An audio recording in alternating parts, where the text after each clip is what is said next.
kawan Puan, apa kabar? Semoga kalian sehat dan semangat terus ya. Selamat datang di Talkshow Her Story, Puan Bersuara, Puan Berdaya.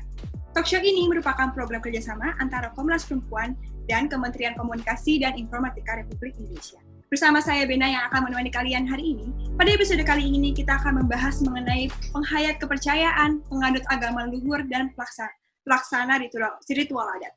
Sudah bersama dengan kita ya hari ini yaitu Ibu Dewi Kanti Setianingsih. Beliau merupakan anggota Komisi Paripurna Komnas Perempuan dan beliau merupakan penyintas dari komunitas adat yang masih memegang teguh ajaran spiritual luhur Sunda Wiwitan. Beliau juga masih aktif memperjuangkan hak konstitusi perempuan adat dan penganut agama leluhur. Langsung saja yuk kawan puan kita sapa beliau.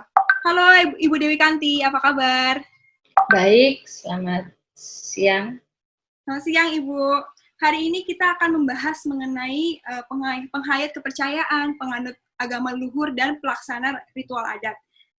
Kayaknya seru banget ya Bu, dan maksudnya di Indonesia ini juga masih awam soal hal tersebut. Ya kan Ibu ya?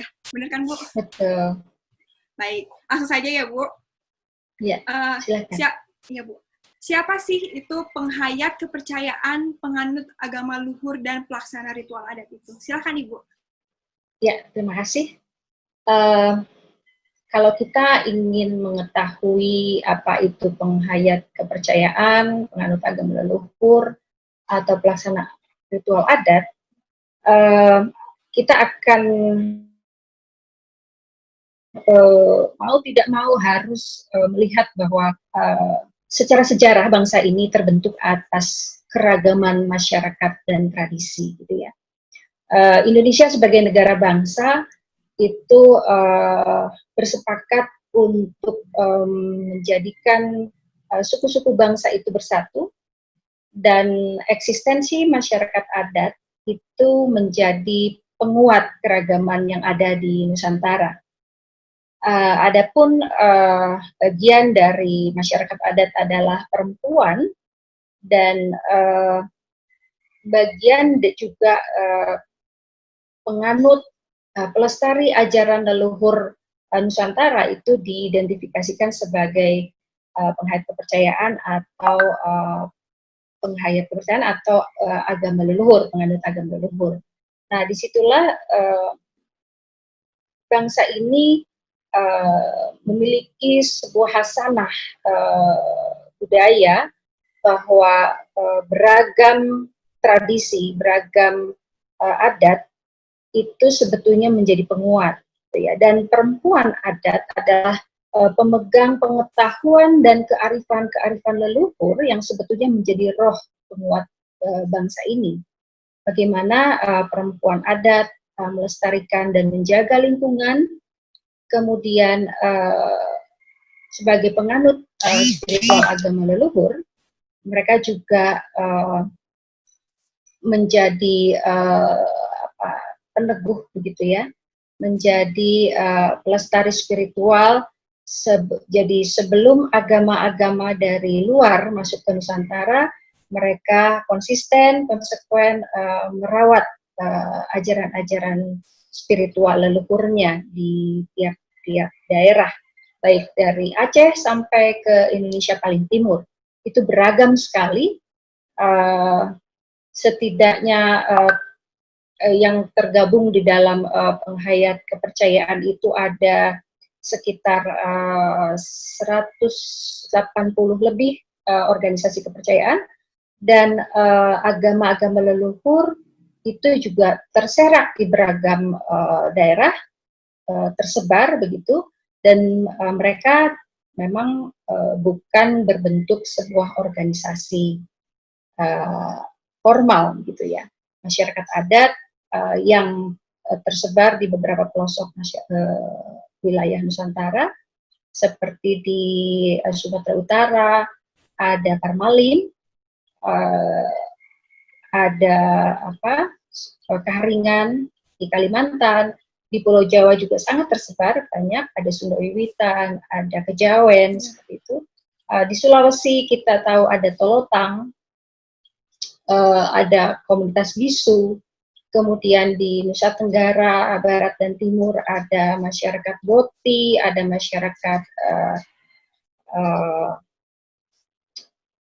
ada Boti dan ada Watu Telu begitu ya, dan mereka pelaksana-pelaksana ritual adat. Jadi gambaran eksistensi perempuan-perempuan adat dan penganut agama leluhur serta pelestari ritual adat itu tersebar di seluruh Indonesia sebagai bagian dari keragaman dan keindonesiaan. Baik Ibu, lalu bagaimana situasi keberadaan penghayat, kepercayaan, penganut agama leluhur, dan pelaksana ritual adat di masa kini? Ya, memang masih banyak tantangan yang dirasakan oleh terutama para perempuan adat dan penganut agama leluhur serta penghayat kepercayaan, karena memang situasi itu tersebar dan memang mereka itu sebetulnya berprinsip merawat dan melestarikan tradisi leluhur masing-masing. Orientasi mereka adalah pada menjaga tradisi, menjaga keutuhan budaya yang sebetulnya menjadi penguat karakter bangsa kita sebagai bangsa yang berbineka. Situasi yang mengalami tantangan meskipun Indonesia sudah 70 tahun, 70 lebih merdeka, tetapi tantangan para perempuan adat, agama leluhur dan kepercayaan itu masih pada hak-hak yang paling mendasar, bagaimana sebagai perempuan baik dalam menjaga lingkungan, baik berperan di wilayah domestik dan dalam perannya di sosial kemasyarakatan, gitu ya. Setidaknya karena kebijakan-kebijakan yang ada sekarang masih belum merujuk pada amanat konstitusi atau Undang-Undang Dasar 1945 yang sebetulnya menjamin keberadaan atau eksistensi masyarakat adat Indonesia. Juga karena adanya pemahaman atau ada politik identitas yang memang berabad-abad bahkan berkembang gitu ya, yang membuat pola stigmatisasi yang memunculkan diskriminasi terhadap penganut agama leluhur dan penganut kepercayaan. Namun memang di dalam beberapa tahun pasca reformasi sudah ada beberapa perkembangan gitu ya, perkembangan kebijakan meskipun sebetulnya itu belum terpenuhi secara utuh, karena masih ada pola-pola pembedaan baik di masyarakat karena bertahun-tahun berabad-abad juga ruang pengetahuan yang berjarak begitu ya. Ada stigmatisasi seolah-olah masyarakat adat itu masyarakat yang tidak bertuhan gitu ya, animisme, dinamisme gitu ya. Padahal kalau kita melihat dari sistem kebudayaan masyarakat adat itu, mereka adalah orang-orang yang memang mengamalkan sebuah sistem nilai yang menghargai dan menghormati semesta gitu ya. Lingkungan alam itu bagian dari menghormati lingkungan dan alam raya, bagian dari menghormati Maha Pencipta.